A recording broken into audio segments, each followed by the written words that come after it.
So Anita's here with me this afternoon, and we're going to talk about kind of like what led us here, how we met. We actually met in the objective personality group. Hi, Anita. And we started laughing a lot, and we just completely hit it off. And then she got typed by OP, and I told her, I don't see it, that type of thing. And I'm not hammering OP. Let's put it there. I love the group. I think it's a terrific group. But then we got to talking about astrology, and it just like our relationship just basically blossomed like that. So sight unseen, a couple months later, Anita came out to Las Vegas, which is where I live, and we had a really good time. And since then, Anita has been really taking a wonderful astrology class with Adam Ellenboss, and she is such a good astrologer. Like, it's so amazing. A little bit about me. I've been a student of astrology for over 30 years. I got introduced to it. It was in my world. My mother was an astrologer. She used to hand draw the charts. She had all of the books. And so it wasn't like I was super interested as a super young person, but because it was always in my space and the books were always around, we had those little really great cookbook astrology books that I would read of hers. And then later on, it just started really making sense to me. So I've kind of been a lifelong astrology person. And then about 10 years ago, I got introduced to human design, and that picked up a lot of pieces that kind of astrology didn't address, like the energy and specific to my body. So that was really, really interesting. And since then, I started out very meagerly with human design, and then afterwards I went and kind of really dug in deep for the last many years. So I've been around that for about 10. And then I've always been interested in psychology and all of the Jung and everything. And then I always had typed myself, and I was not attached to it at all, but I think I stumbled upon Dave's YouTube channel, and I just started to laugh, and it just looked like fun to me. And then it kind of reignited what type was again for me. So I went into his class, and I went into the group, and that's when I really started to understand the 8 cognitive functions a lot better, because I had really never addressed them before. And so that was really a great ride for me, and I'm still learning. So I would say of any of the 3 systems, probably type would be the one that I know the least about, but I love it that Anita really understands the functions. I learn a lot from her, and we can have some really lively conversations about all 3 systems at the same time almost. But here in the group, what we're trying to do is have certain topics and focal points so that, we're just not killing each other with too much information. Because for me, unless there's kind of like a reason to do it or a way that it's ultimately helpful, then what's the point? So, but that's just how I am. I'm very process driven. I would say I'm process oriented, but I'm goal driven. So I am absolutely the process person, but then I want to attach it to something for myself or others and have those conversations, so it's going to go somewhere. The other thing is, we thought we would just tell you a little about what we do for a living. I am a organizational design consultant. I've been a consultant for 20 years. And before that, I did corporate work. I did the whole tech thing. I did the whole transformation thing. And so, that kind of lends itself to my type, which I do think that I'm probably an INTJ. And then I think that's what I wanted to say. And now I'm going to let Anita tell you a little bit about herself. And take it away, Anita.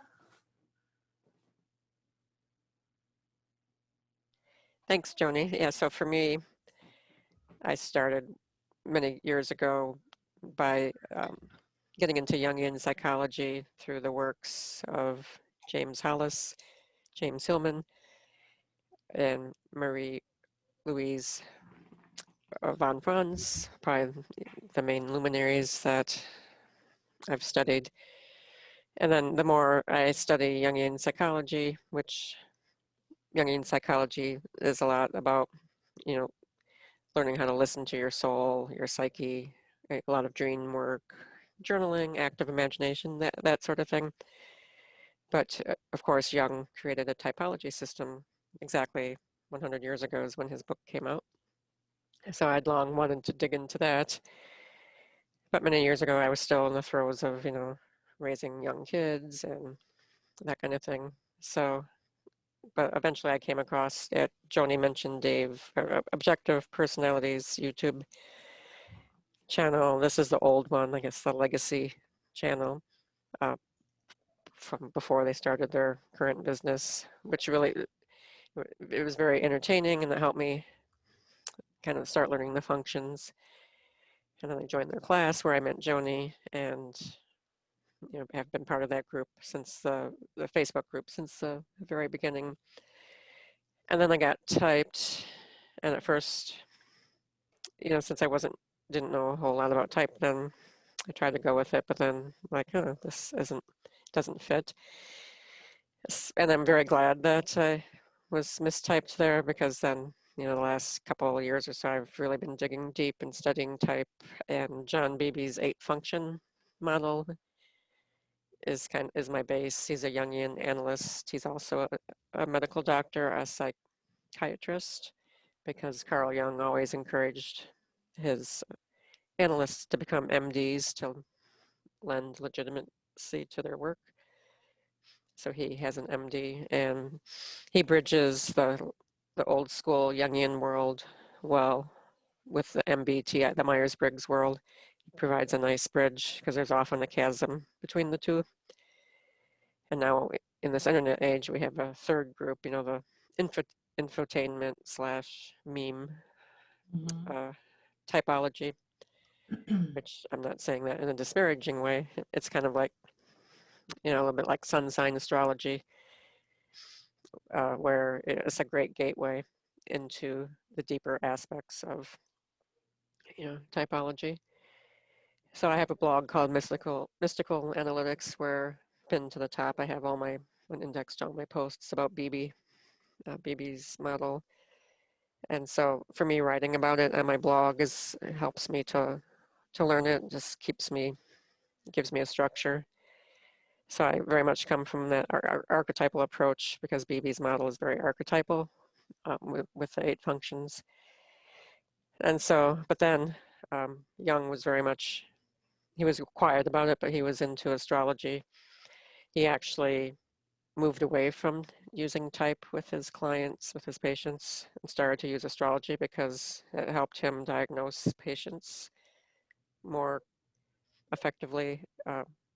And but because he was a medical doctor and because this was the early 1900s, it wasn't something that he was all that open about. But in the last 2 years, some books have come out by Liz Green, a Jungian analyst. She's compiled his writings about astrology from his journals and letters and different sources. And that has really helped. And so that just motivated me all the more to want to learn astrology, but there's so much out there. It's like, where do you start? And so Joni was pivotal there she said, because she knows of my Jungian interest, she says, Adam Ellenbass is your guy, because he opens up books by James Hillman on his YouTube and quotes him that. And it's like, oh, He's fabulous. He's so yeah. fabulous.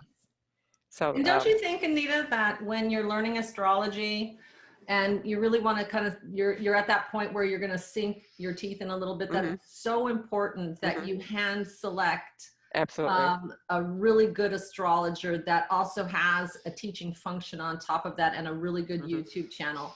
I think that's absolutely imperative. I don't like to give, when people say, well, how do I learn? I want to learn from you. I'm like, whoa, I'm not like, there are such good stuff out there right now. People who are very, very good teachers. They've got all the material.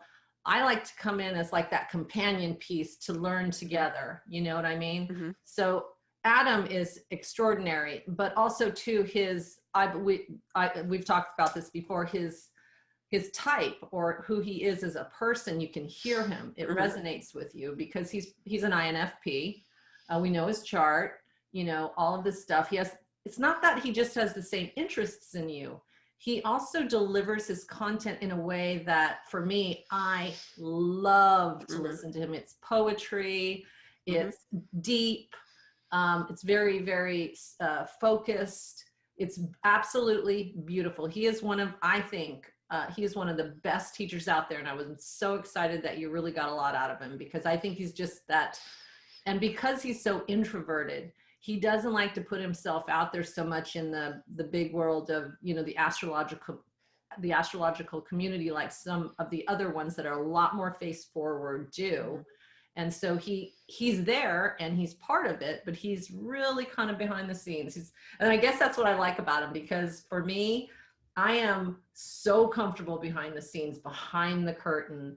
I like to like get it all ready and let someone else take that show on the road, you know? So I like to be kind of in the background. So this whole video, you know, digital platform thing has really been a stretch for me. Like, it's a stretch. It's not like I have a problem talking to people. That's not what I'm saying. I'm just saying the whole put me on, you know, as a focal point, that to me is like super stretch. It's a super stretch. So there's so many good astrologers out there though. And it's really fun, I think, to play with type. And I think that's why I like it so much, is that even with my friends, I have only introduced them to type at all within the last maybe 2.5 years, and maybe, you know, since the beginning of OP, and how kind of fun and funny it was. But they didn't find Dave as funny as I did, because David, I don't know, I like Dave's humor. You know, that's what caught me first, right? The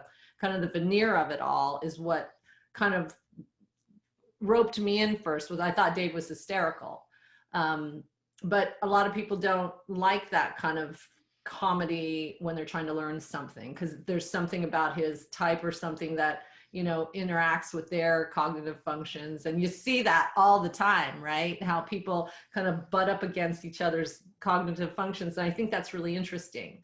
And I also think we can get to that with astrology as well, because we can see how charts interact together. That's for sure. But it's a harder get to than type, don't you think? Mm-hmm. Yes, for sure. So astrology is its own thing. And I think that astrology, in terms of what we're doing here in the group, and maybe I'm probably biased, but I don't think that this is too much of a stretch, is, to me, astrology has been around for thousands and thousands of years. So there's the human story, there's the way the energy works, and also to me, it's more of it's kind of like the root language, the Latin language, so to speak. So, you know, you've got astrology first, and then you have all that really great psychology that's happened in probably the last 150 years.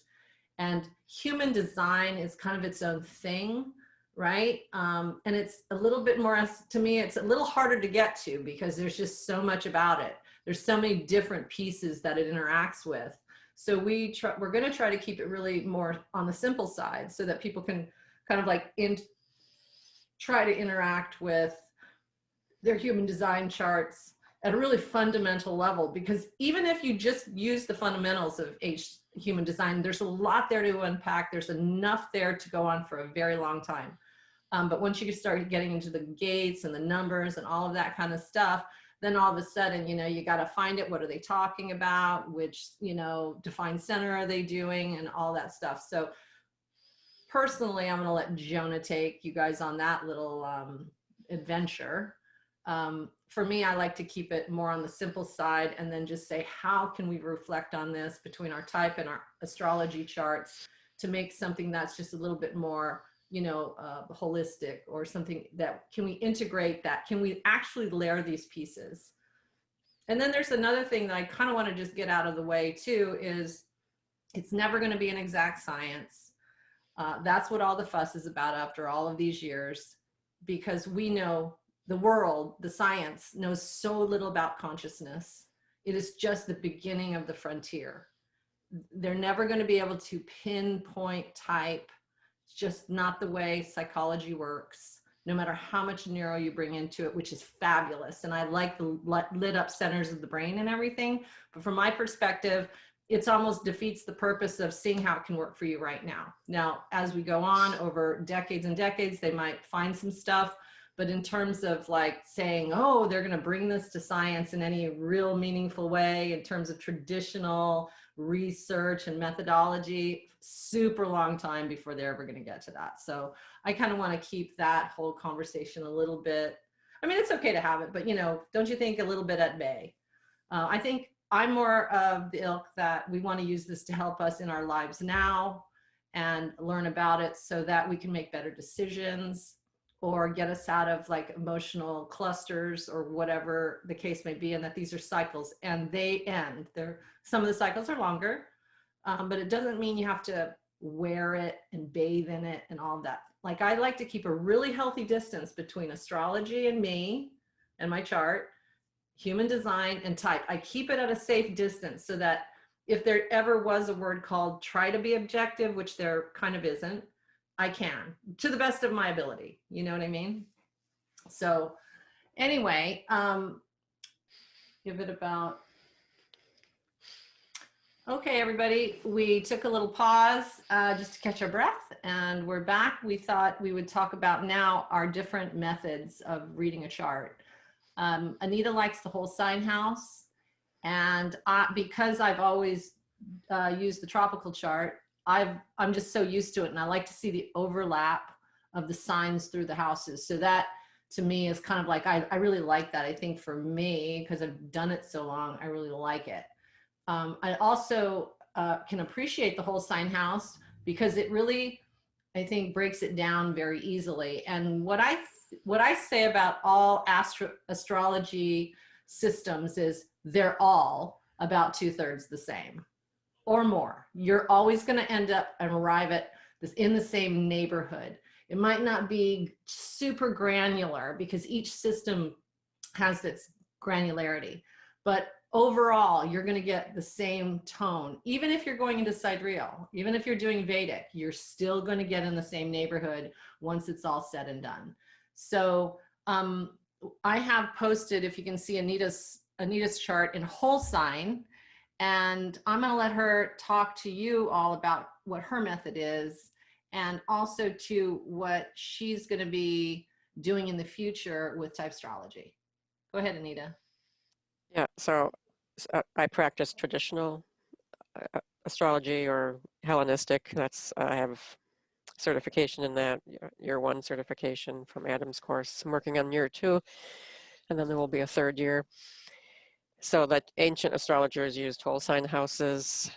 Astrology went into a little bit of a recession from the late 1600s into the late 1800s. And some of the tradition got lost for a while, but then in the 1990s, Project Hindsight started translating a lot of the ancient Hellenistic texts. And then that's when they started to learn that, oh, okay, whole sign house is what they used. So then that revival began. And The so whole sign revival. and the nice thing about whole sign houses is it's one sign per house, and then so it's easier in that way. And then you look at, so each sign has a planet that's in charge of it. So Sagittarius is my rising sign, Jupiter is in charge of it, and so then you qualify it further. Okay, I'm Sagittarius rising, but where's Jupiter? And it's over here in Cancer, 8th house, the worst place you can have your ascendant ruler. A little bit of a dumpster fire, but that's okay. Um, so then you say, okay, she's Sagittarius rising, uh, but with a Cancer, with a Jupiter that's in the Cancer. So kind of Jupiter, Moon, and so you qualify it that way. So it's a much more introverted placement because the rising sign can't see the 8th house. It's a blind spot, kind of like when you're driving in traffic, can't see the car behind you. So it means that others benefit from my Jupiter more than I myself do. So so that helps you qualify it. So then you're not just saying, oh, Sagittarius rising, she's probably really extroverted, Yeah, you and got I'm going to add my 2 cents on that. I'm a big fan of the nodes. And Anita's south node is in Scorpio, which is like it's digging. It's in the back. It's digging with a shovel all of the time, and no less, it's in the 12th house, at least in the whole sign house. And so I see, oh my goodness, Anita, you know, um, all of that, all of this, including Neptune and that, kind of like sitting there together in the 12th house is like, wow. Now in the tropical house, in the tropical chart, it's pushed forward a little bit, but it still doesn't matter because Scorpio is just such a deep, deep, heavy, heavy sign. And when it's that close, right, it's really close to this part of the chart, you're not going to get someone who's really out there. You're just not. No way, no way, no way, no how. Also in the Placidus house, and I don't want to switch it because then I've got to redo the screen fit. She has an interception on her Capricorn and her Cancer. And that to me, and I know that's a little bit digging in the weeds, that makes a difference on someone's ability to express those signs outwardly. Like she says, everyone benefits from her Jupiter in Cancer except for her.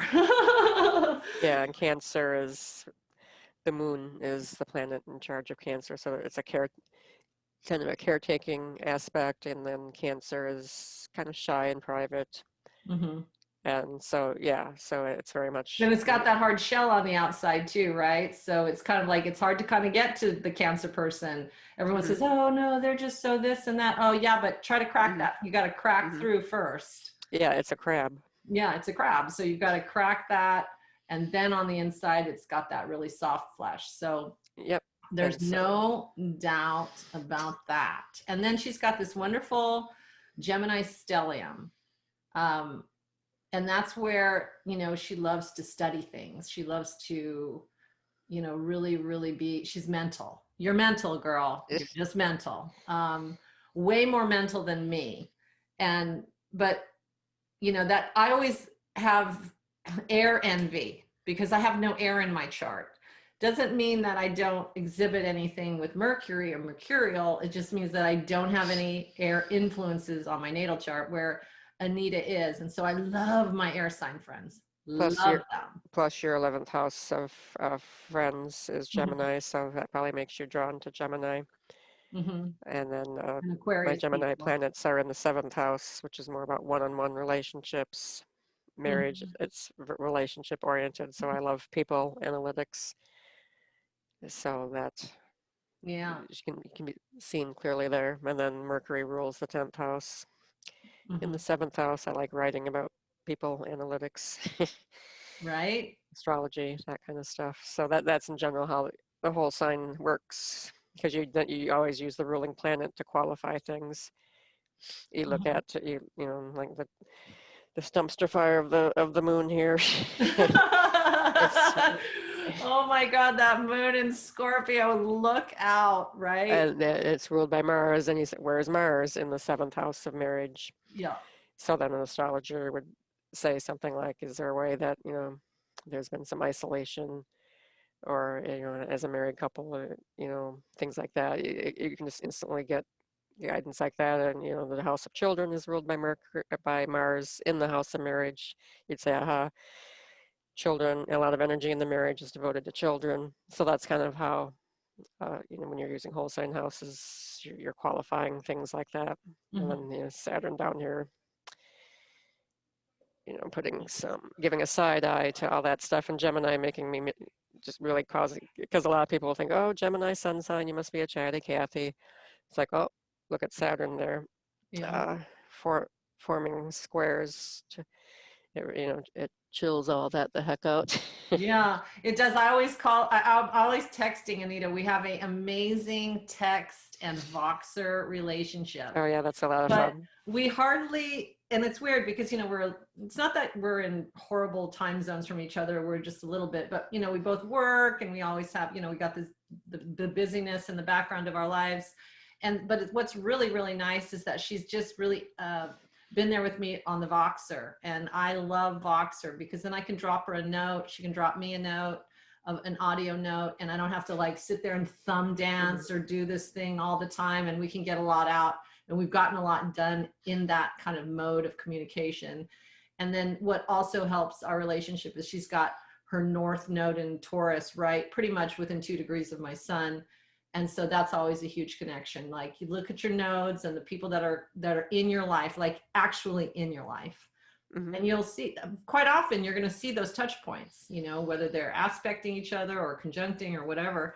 And those are really fun things to make, so it's almost like I help her to do the Taurus thing and she helps me to do my North Node is in Cancer, to do that thing. And then, I'm a projector in human design, a 2-4 projector, and she is a manifesting generator. And so, it's super great for me. I don't know if it's super great for her, but it's totally great, super great for me. And then she, it's like, it's really funny. It's just like, well, what are you doing today? She goes, oh, I'm reading this book right now. She's always reading it. I'm a big book reader too, but she is a like, oh my God, that's all she does is books, read.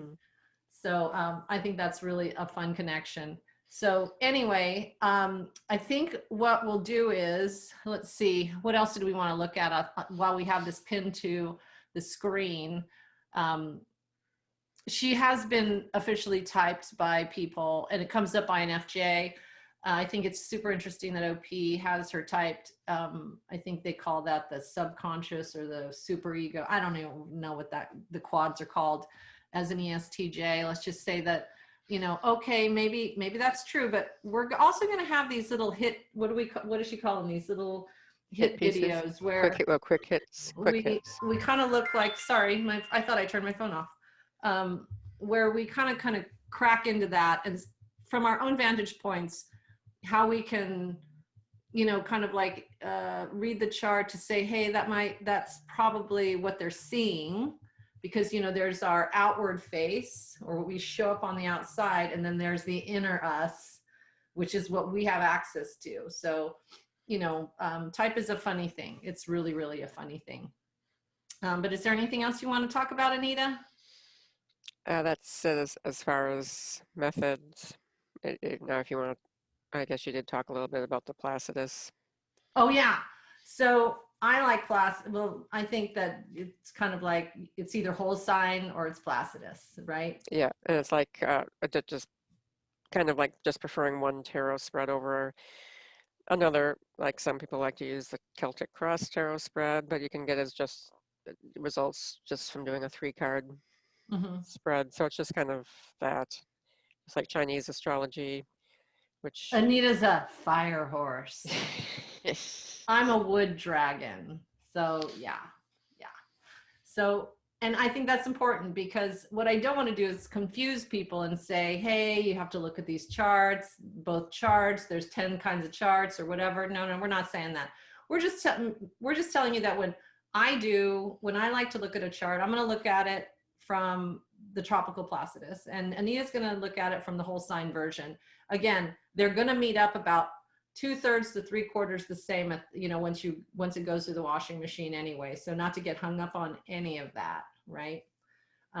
So anyways, thanks for your time, everybody. And we're going to try to be a little bit more consistent in videoing.